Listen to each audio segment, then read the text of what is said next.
Rythme Production. Abonnez, active cloche de notification. Sem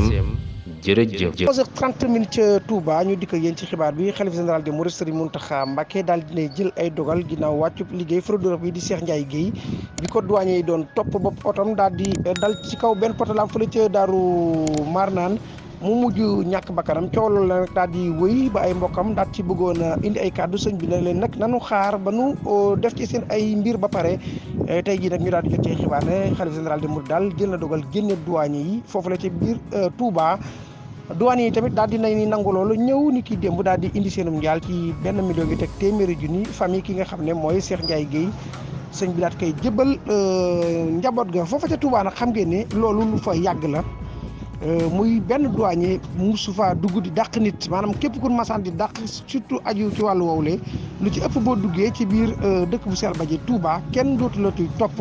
loolu nag yàgg na fa am te comme dafa nekk dëkk bu mag xam ngeen ne dàqante ci wàllum douanier waxuma sax faatu waajoojule mais keneen mënoon na caa ñàkk bakkanam ndax ay oto mënuñu dàqante ci dëkk bu mag ci ville yu mag yi ci bëri